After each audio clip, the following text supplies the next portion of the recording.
evening. Happy weekend, everyone. My family, friends and followers, I hope you're all having a fantastic weekend. Either enjoying the sun or hiding away in the shade and staying cool, whatever your preference. I haven't actually done a live in a little while. I keep meaning to, but you know, life just happens, especially as a busy mum. Maybe some of you can relate. I've been wanting to come on, actually. I've been thinking about doing a live for about a week or so. And the trouble was, I either had too many ideas, and I had about 5 or 6 different topics that I wanted to talk about, and I just couldn't decide, thinking, well, what do I feel like talking about today? What do I think people would enjoy listening to? And then other times, when I've had the time and I've been sitting undecisive, and then something else would happen, like my baby girl would wake up from a nap, and then the opportunity for a live just slipped away. That's mum life for you. I haven't disappeared anywhere. I am just really busy working behind the scenes, to be honest. Got a busy summer. Lonnie, believe it or not, is actually turning 1 year old next month. Time flies. So she's having her first birthday party and also christening. And I'm really busy doing my therapy work. So yeah, it's taking up a lot of my time and energy, but it's all good things. It just means that I've had less things, less time and energy to come and see you. But I have missed you all, and I miss engaging with you guys. So I thought I'll come on, and in the end, I decided to talk about something silly, really, a bit light-hearted. So I left my 5-6 topics aside because they were quite serious topics, but I thought, you know what, it's a Saturday night, let's just have something that's light-hearted.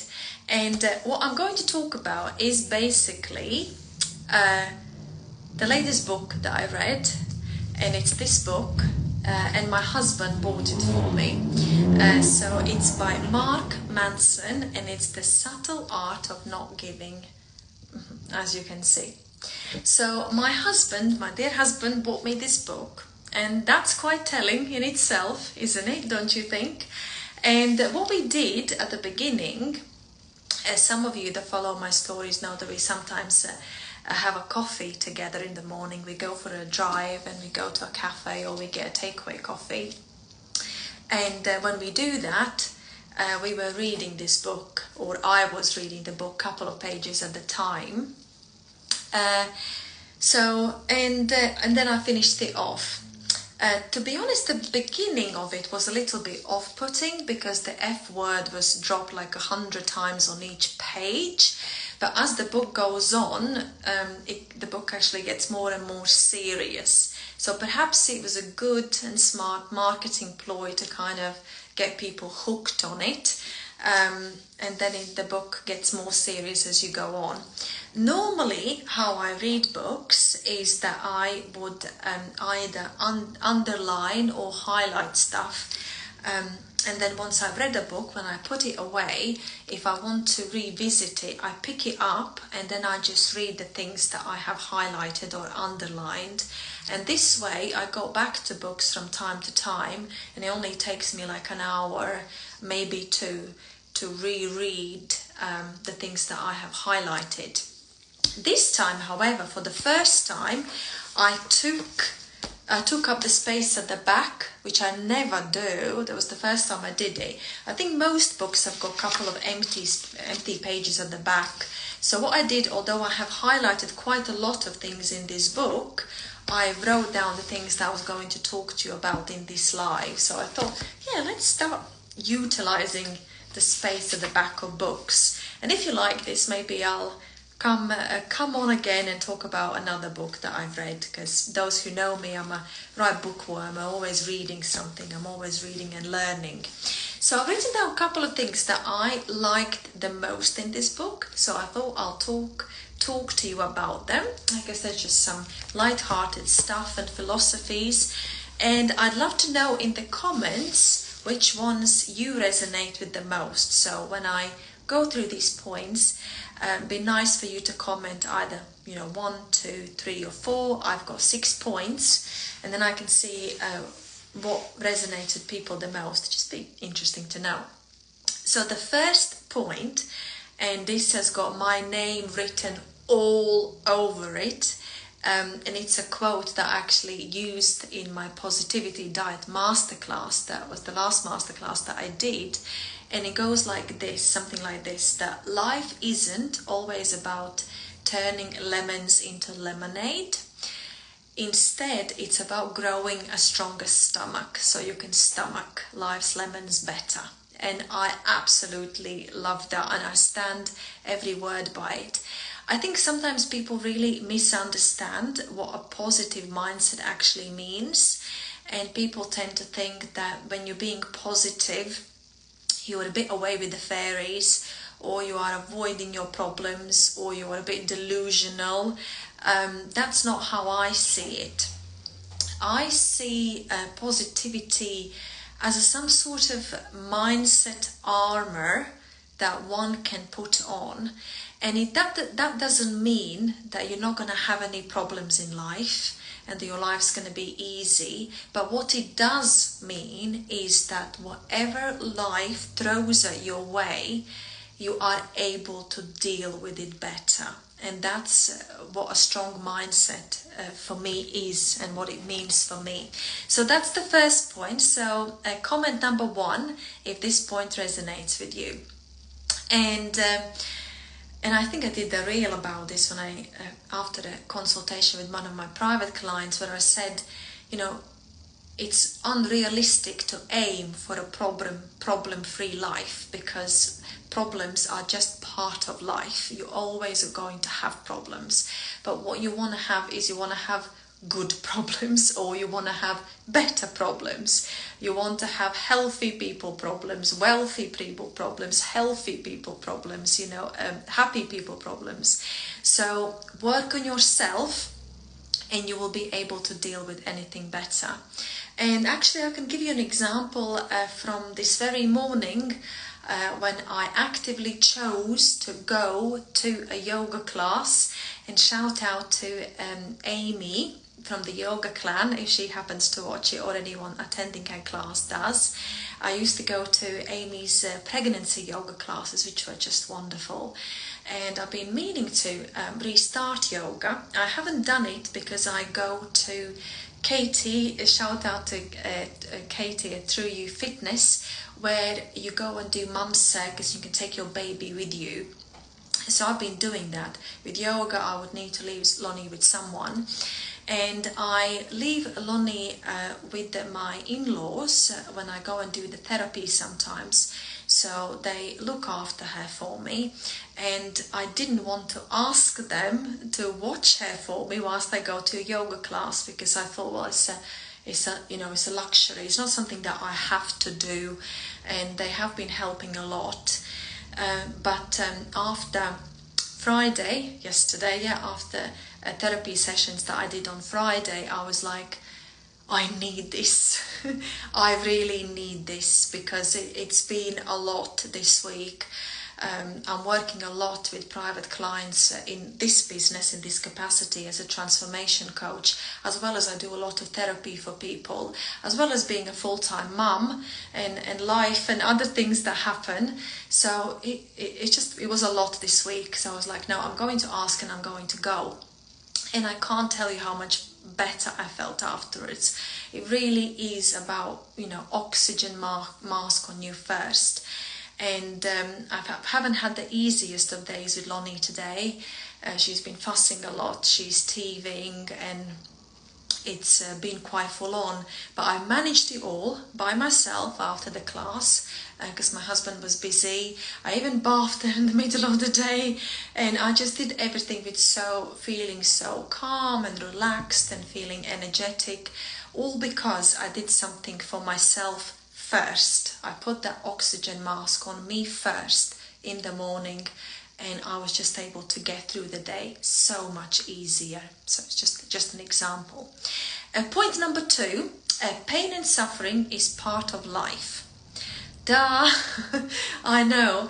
And he talks about when we avoid suffering, when we avoid pain and challenges, it means that we can miss out on things, and we are often preventing ourselves from some sort of growth afterwards.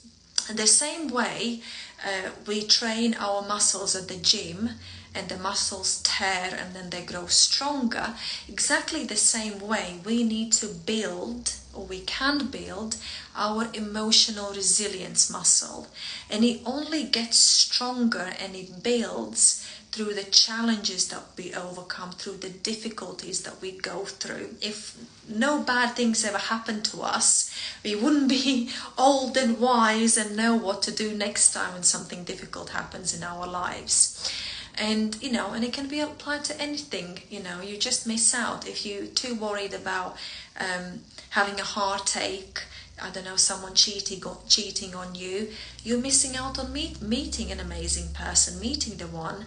If you are too scared to fail as an online business owner, then you never end up launching anything, and it could be your $1 million business that you then miss out on. The list goes on. It's just part of life. And these points kind of the way I've written them down is that they follow from one to another. So this is point 2. If the fact that pain and suffering is just part of life, so you might as well deal with it instead of avoiding it, resonates with you, then put in number 2 in the comments. Point number 3 is that choose your struggle. And that reminds me of choose your hard. And I remember a while ago, one of my friends and then colleagues in network marketing, Sandra Bang, shout out to Sandra if you watch this, she talked about healthy, being slim and healthy, and being overweight and unhealthy. And she said being unhealthy and overweight is hard. Okay, it can be very hard psychologically. I know, because I used to be 6 stone heavier. Oh hell, I know, baby, what it's like. I would feel so bad about myself that it got to the point that I would cancel seeing friends, because if I was having a fat day that made me look like half decent, I would cancel seeing someone. Okay. Physically as well, one of the worst examples that I sometimes talk about, and things like having high blood pressure and other things that come with being overweight, but something that used to be hugely embarrassing for me was that my knees used to click. And I remember avoiding taking the stairs with one work colleague who was slim and beautiful, and I just couldn't bear walking next to her. It was just like click, click, click, click. It was just so embarrassing. And I used to have to hide around the corner and wait for her to leave, or use the bathroom, or pretend I've left something in the office, just so I wouldn't have to walk alongside of her and she wouldn't hear my knees clicking. So it's hard. Being overweight is hard. Being healthy can be hard, because you've got to be disciplined, you've got to plan and prepare your meals, you've got to put in, the exercise, move your body. It's blipping hard, okay? Both things are hard, so choose your hard. So choose your hard wisely. Choose the hard that's going to give you something good in the long term. Okay, so that really resonated with me. And that's point number 3. So if that resonates with you, then pop in number 3 in the comments. And again, leading on from this is point 4, is that you are always choosing. And I didn't quite understand this right from the get-go. And then I ended up thinking it was quite deep, actually. Because sometimes, I don't know about you, but when we don't do something, we perceive it as, because I haven't made the decision to do something, I have kind of just hit the pause button. I just haven't decided to do it yet. But actually, what you have done is you have made a decision, you have made an active decision to do nothing. And that personally hit me quite hard. So every time you sit down on the sofa and you watch Netflix or you do whatever you do, instead of doing something that you've been wanting to do and you've been putting it off, look at it in the new light of that every day I'm making a decision not to do it, not to do it, not to do it, and then start challenging that. You know, I am making a decision to do bugger all, and how does that make me feel? Okay, so that's number 4. If that resonates with you, then pop number 4 in the comments. Number 5, and there are 6 points, so 2 more. Number 5 was interesting for me because I think a lot of us suffer from this without even realizing it. And Mark calls it the paradox of choice. That, let's say, if you had to choose between 2 homes which to buy and live in, the chances are that, you know, you'd make a decision and you kind of get on with your life afterwards most of the time. On the other hand, if you, let's say, had almost 30 houses to choose from, it would be so much harder to choose, right?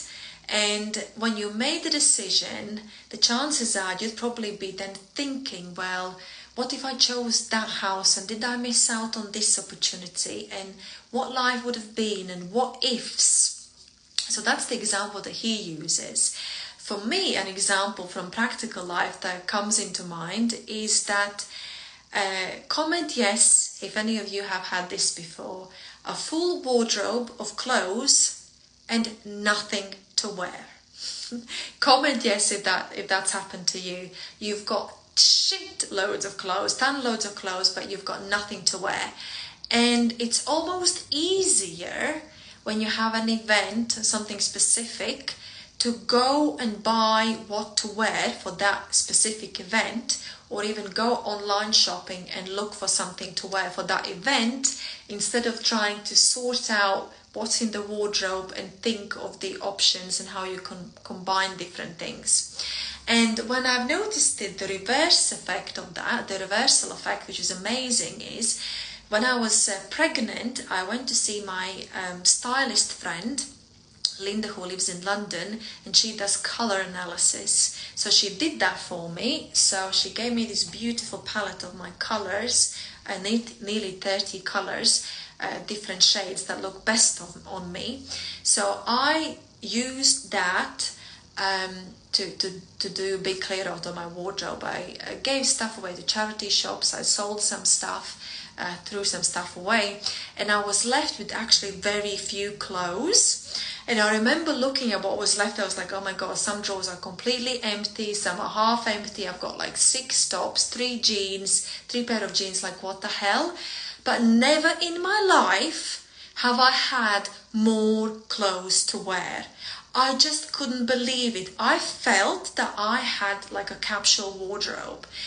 It was just so easy just to pick something, everything mixed and matched, and I was loving wearing my clothes. So yeah, and after that I realized like the power of this, and I started to introduce more minimalistic ideas, minimalist lifestyle into my life, and I do find it saves a lot of time and energy. There is a celebrity man, I can't remember his name, maybe some of you will know, and if you know this guy then you can tell me what his name is in the comments. I just needed to have a sip.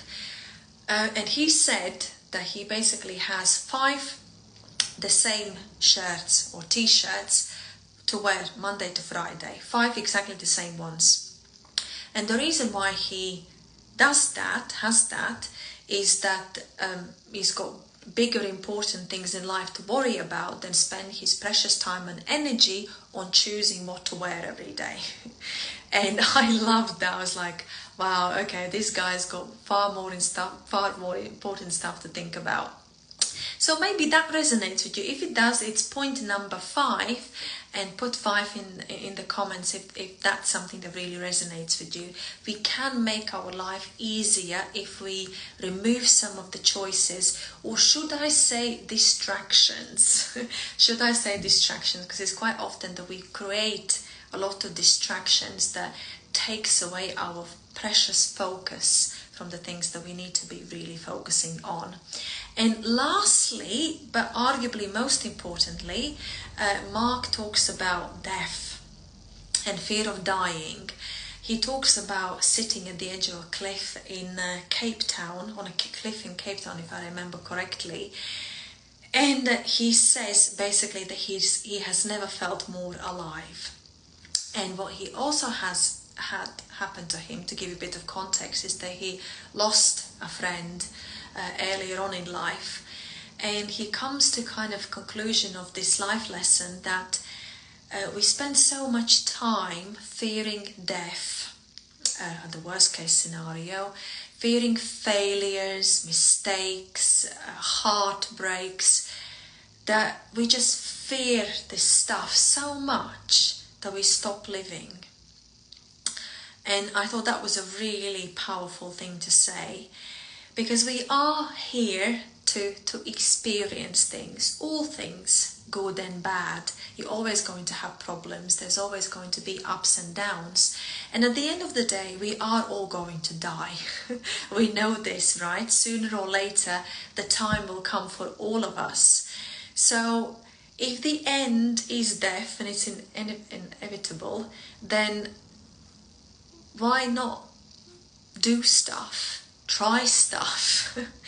And when we avoid these things, we're fearful that our heart's going to get broken or someone's going to cheat on us, so we miss out on meeting the one.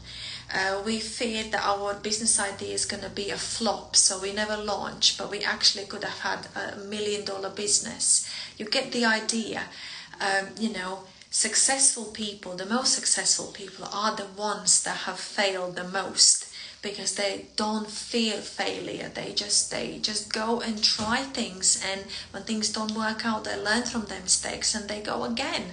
And that's the best way to go through life, not just try to just bury your head in the sand and try and avoid life and avoid problems. So that's point number 6. So put 6 in the comments if you love this life lesson. So I'll repeat all 6 for you again, so you can put in your numbers if you want to. Number 1 is that life isn't about making lemonade out of lemons. Instead, it's growing a stronger stomach so we can stomach life's lemons better. Number 2 is that pain and suffering is part of life. Avoiding it means that we are preventing ourselves from growing, from growth and development. Number 3, choose your struggle, or as I was talking about, choose your heart. Number 4, you're always choosing, even when you are not choosing. When you think you're not choosing, you have made an active choice to do nothing. Number 5 is the paradox of choice, and that maybe you can make your life easier by removing some choices or distractions, as I said. And lastly, fear of dying, when we are so fearful of everything and anything that we stop fully living. So that's number 6. If you have enjoyed this video, then give it a heart, so I know what kind of content people like to watch. I thought this might be quite fun, something easy to watch on a Saturday evening.